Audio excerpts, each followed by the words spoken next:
Business with a servant's heart. Welcome to the podcast. Inspiration, motivation takes. Listen to the podcast. We're all about to talk about life. Our guests will share their life story. We want you to success in life and business. We're ready and we will start shortly. We're gonna talk about life. We're going to speak on business. You're gonna shine bright. We are going to witness. Business with a servant's heart. With hosts Steve, Ramona, and Ray. Inspiration, education talks. Listen to the podcast. Steve, Ramona.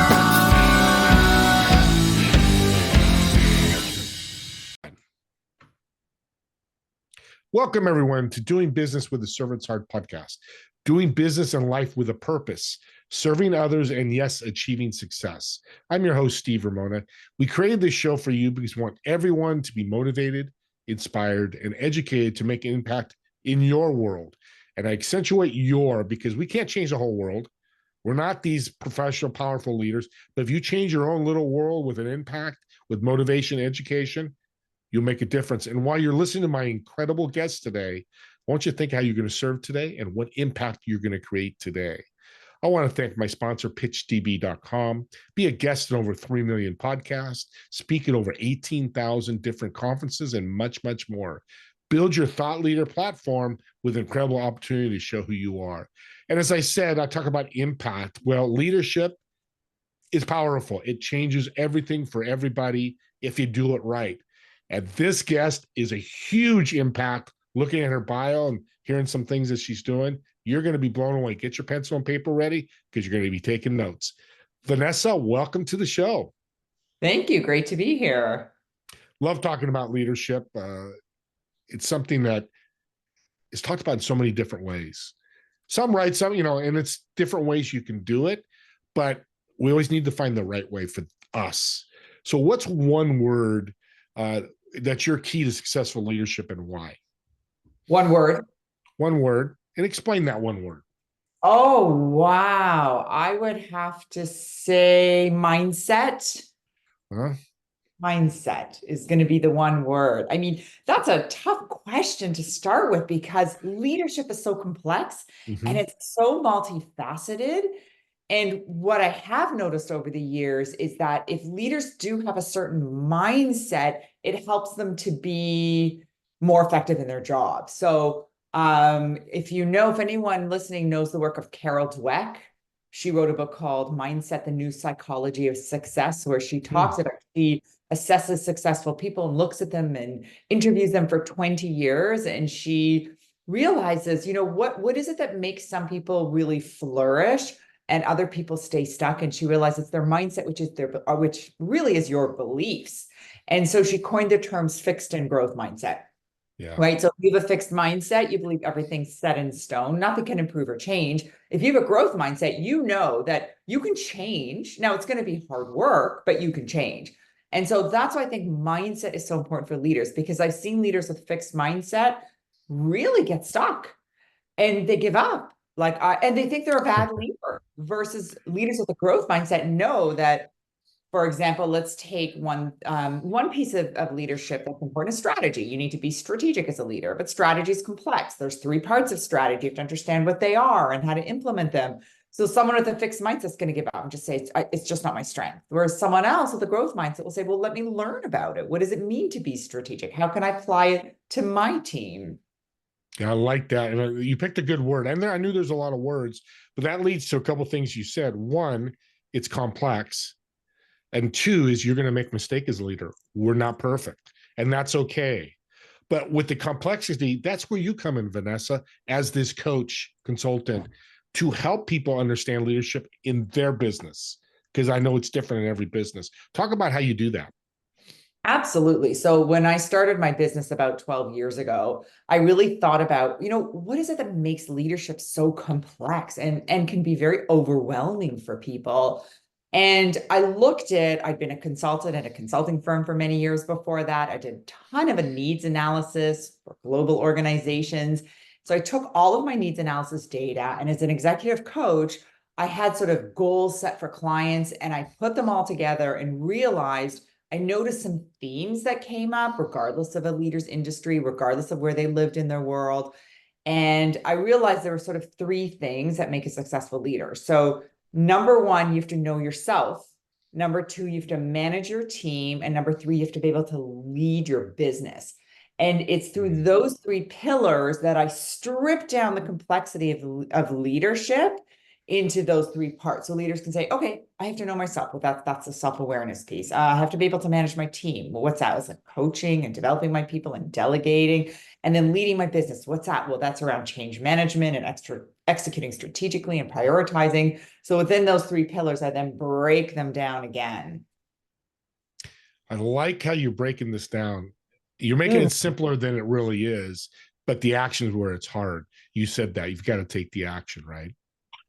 Yeah, that is so true. And the problem why a lot of leaders struggle is they don't know what action to take, Steve, right? So they struggle. Let's say I think giving feedback is a great example, or even coaching, right? Leaders know they need to give constructive feedback, but 95% of leaders, based on the data, avoid giving constructive feedback, because they're nervous and they want to hurt someone's feelings.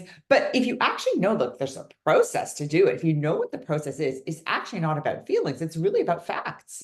It's about behavior, and it's about development. Yeah, that's very cool. What I love about you too is you have over 20 years of experience in this, which I always say I know people starting out coaching, you've got to start somewhere, and then that's good. But what have you seen in these 20 years that has changed in leadership? Oh, a tremendous amount, a tremendous amount. I mean, when I started at a training and consulting company 25 years ago, it was very hierarchical. The CEO had a corner office, people wore suits to work. Now it's very different. People work from home with the hybrid workforce. People don't stay in jobs for a long time. They move pretty quickly. So the world of work has changed dramatically. And also the amount of change that I see leaders suffer from. I call it change fatigue, Steve, where I just see leaders or organizations have a change. And then on top of that, another change. And on top of that, another change. And on top of that, another change, right? And so leaders are trying to navigate all these complex changes at the same time. And most leaders I work with have change fatigue. They're just exhausted from all the changes. It's a great word, because fatigue comes in personal life, could be fatigue too if you're going through a divorce, and we'll get into that. Maybe we have time. Two words that I think they were in your bio, but I've heard people talk as talent management. What does that really mean?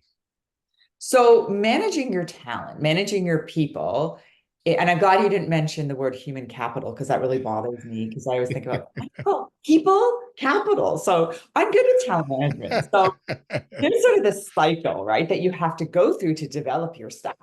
So to develop your people. So talent management starts with planning. You have to plan, and you have to set goals, and then you have to monitor people's performance, and then you have to give them feedback, and then you have to coach them, and then you have to go back to your plans. So there's this whole cycle of managing people's performance that begins with the plan. And throughout the year, people have to give feedback. And so with talent management, there's a couple different components. One is formal talent management, which is, formal performance reviews, performance appraisals. And the other piece is what I would call like informal coaching. And so that's what I teach a lot of leaders. So one of my clients last week, we did a workshop on how do you integrate informal coaching into the day-to-day conversations you're already having, right? So for example, one thing we talked about is listening. A lot of leaders don't listen, right? They're working at such a fast pace.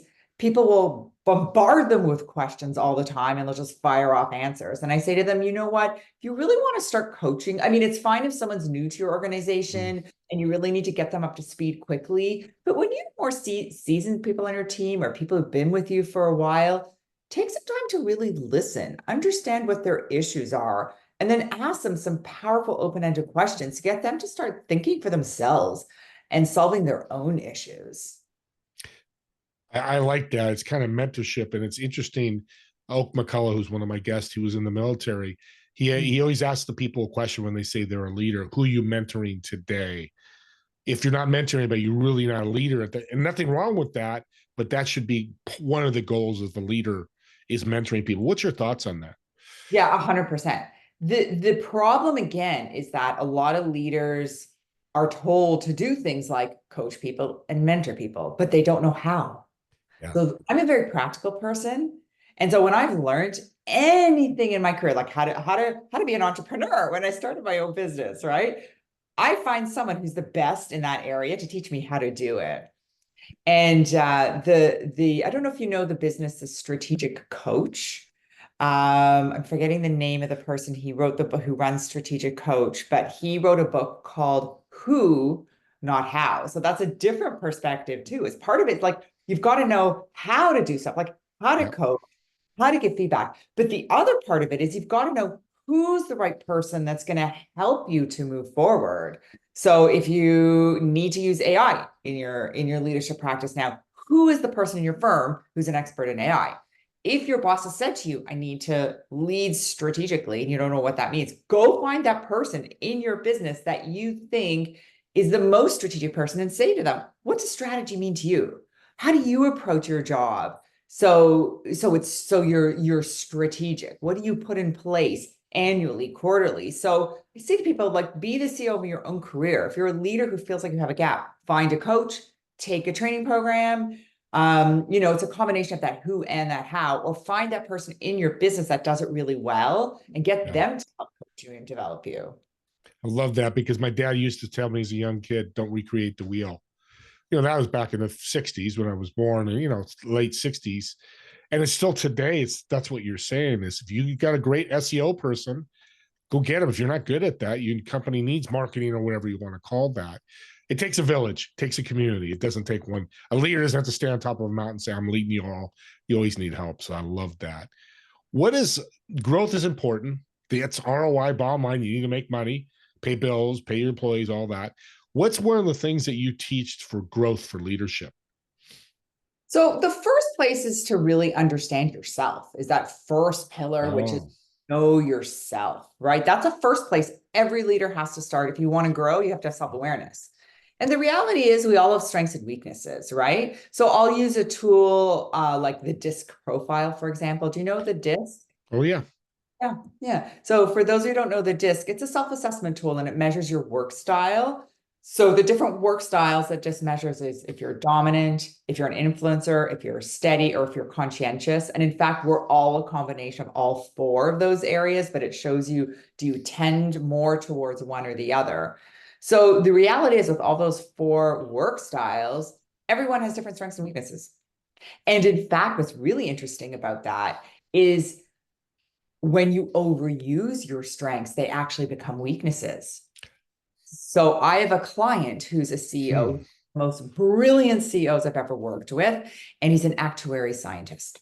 So his strength is he's a conscientious in the DISC profile. He's very analytical and logical and thoughtful, and he's not a risk taker. In his business, you don't want him to be a risk taker.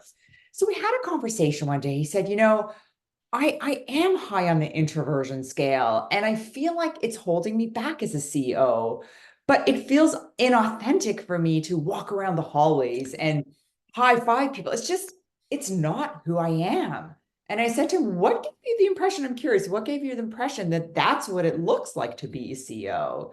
I said, let's talk about what it means to connect with people as someone who's high on the introversion scale in a way that's authentic for you. So that's what we talked about. It's really leveraging his strengths and not the weak. So his strength of sort of being analytical and thoughtful and making slower decisions can sometimes slow him down, right? Because sometimes he overanalyzes and he gets into analysis paralysis. But that was the learning for him, is that you sometimes need to dial down your analysis paralysis and dial up your quicker decision making to be more effective. That's so powerful. I like that. What piece of advice would you give somebody that's in a business that wants to be more of a leader? Maybe it's a manager that wants to become vice president, CEO, whatever that move up is, what piece of advice would you want to go, I want to be a better leader as they're listening to this? Yeah, for sure. Well, what a lot of people don't know is there's actually 6 different passages of leadership. So the first passage is just you leading yourself in a business. You can demonstrate a lot of leadership without having direct reports. Then the second passage of leadership is I am now leading other people for the first time in my career. And that's a really hard transition for people, because not only are they still doing their job, but now they have to learn how to get results through others. Then people become managers of managers. And again, that's a completely different job. And then you manage a function or 2 functions, and then you manage an enterprise. So at each level of leadership, actually, you have to learn new skills. And that's why it becomes really tricky and complex for leaders. So for example, when you move into leadership, you have to learn how to get results through others for the first time. When you move up into that position where now you're managing managers, you have to learn how to get results through people who need to get results through others. So you may not have the opportunity to go directly to people who are on the front line. You have to coach and train your managers to do that. And so it really does depend on the level that you're at. But I mean, I think things like relationship development, building trust, learning how to coach, those become very key the higher you get. And I would also say delegation is something that's really important, Steve, because I have a lot of clients who get promoted, and guess what they do? They keep their jobs from 5 years ago, and they keep tasks from, 3 years ago. And I say to them, man, get curious with you. What's the reason you're still doing that? They're like, because I like it. And that's not a good enough reason, right? You can't do tasks from 3 jobs ago because you like it. You have to learn to let go. Yeah, being uncomfortable is comfortable in entrepreneur and leadership. That's just, you're going to be uncomfortable at times. With regards to leadership, I think one of the big components, and it's complex, like you said, is communication. Mhm. And you mentioned asking questions. Talk about communication. Yeah, communication is an interesting one, because in most employee opinion surveys, communication comes up as the lowest score again and again and again. I've seen this over the years. It's hard to communicate, and it's especially hard to communicate when people are working in a virtual or hybrid fashion. And so, what I ask my clients to do is, as a leader, I always say to them, as a leader, you don't need to have the answers, but you do need to have the questions. So I always say to the leaders that I train or coach, I always say to them, ask your team, just have a conversation and say to them, hey, let's check in on our communication. What's working? What's not working? And what do we need to do to overcome what's not working on our team? They'll tell you. And by the way, you probably hire some really smart people in your company, so they'll probably have some really good ideas on what you as a team can do to improve your communication. You don't need to own that, the process that you put in place, but you do need to bring up the question. I like that, because that's so well, Vanessa. I love, because you're hiring this person, Joe Smith, because you love them. They fit all the boxes. You're excited, and then you don't go to them for help. And see, that's a brilliant thought there, audience, to think about that. If you're a founder, CEO, high-level executive, or no high-level executives, you hired that person for a reason. So always keep that mindset. Personal growth is another big thing with leadership. Do you have a daily practice or habit that you have that helps with your personal growth, that can help others? My focus around personal growth is always around building high trust relationships. High trust relationships are key in every role, whether you're CEO, whether you're frontline with customers, it doesn't matter. You have to have high trust relationships.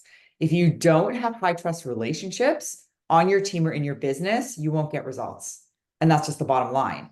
If you don't have high trust relationships, you're going to have a lot of conflict on your team. So I have a client that I'm coaching right now who's the CEO, and I'm coaching his CFO as well. And they have not seen eye to eye for about 3 to 4 years. So there's a lot of conflict within their relationship. Which means there's a lot of conflict amongst their teams. And so the goal of this client project, I guess we could call it, Yeah. is to get these 2 most senior people in the firm to build trust. And one of the ways, Steve, that you often see lack of trust or conflict happen is lack of clarity around roles and responsibilities. Yeah. Especially in executive roles where there can sometimes be overlap, you have to have those crucial conversations around roles and responsibilities. I see that at every level. And so that's when I do training with managers, that's one of the things that I always teach them is how do you gain clarity around roles and responsibilities and then communicate that to your team, because it's going to mitigate a lot of potential conflict. Sports is a big vision that I see with this. If you have your role, whether you're a sports person or not, you're the quarterback where you have your role and all these different positions. It works the same. That's what I look at business. You have all these positions. You have your janitor up to your CFO, COOs, whatever that system or hierarchy looks like. I love that because people lose sight of that. If you don't mind, I like to get a little personal with you. I want to learn a little bit more about Vanessa than what we just heard, because you're doing some great things. You ready? I'm ready. Let's do it.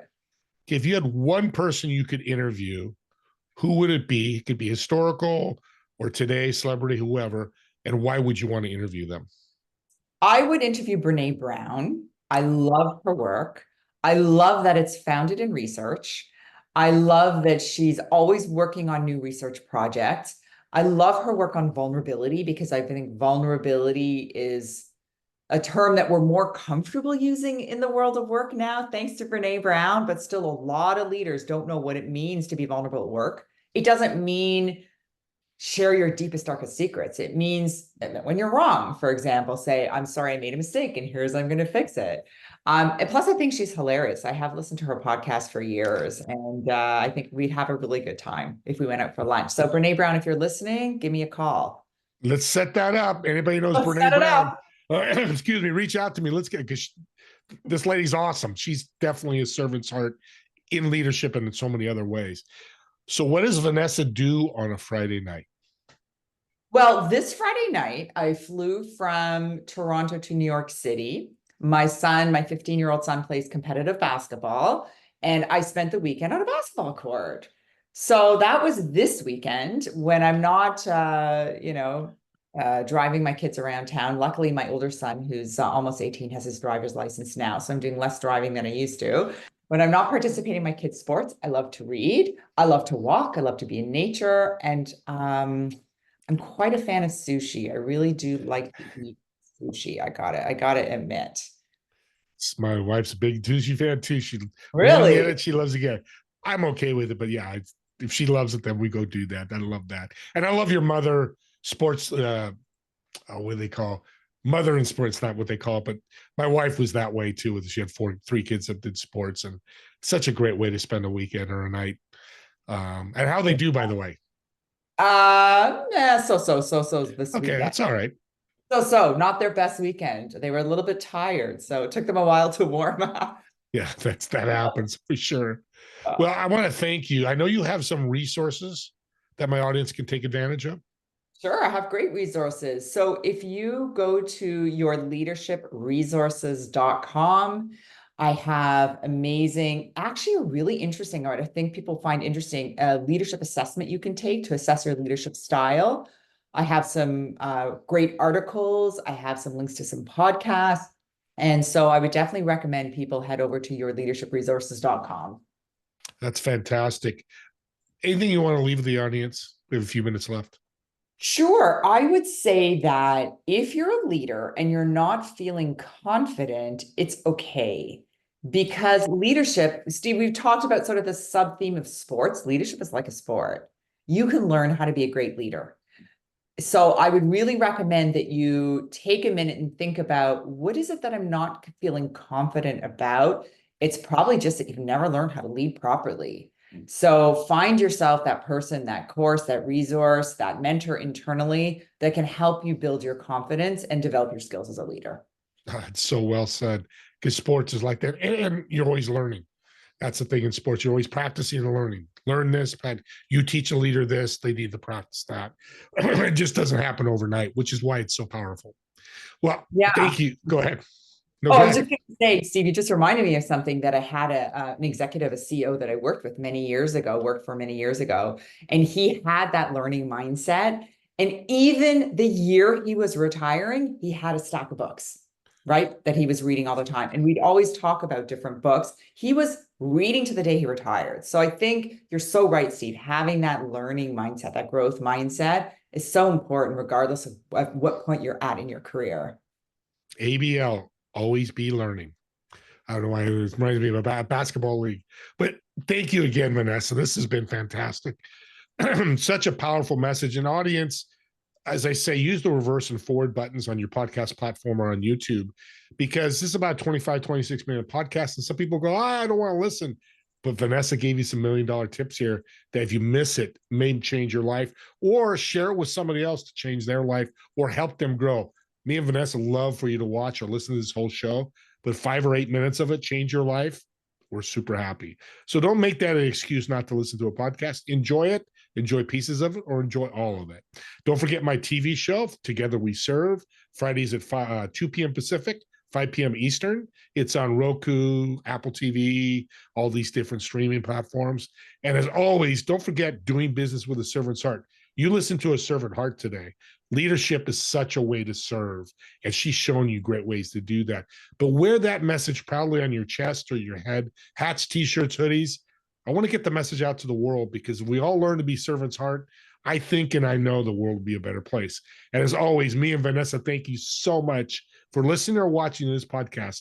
We'll see you on the next episode of Doing Business with a Servant's Heart. See y'all.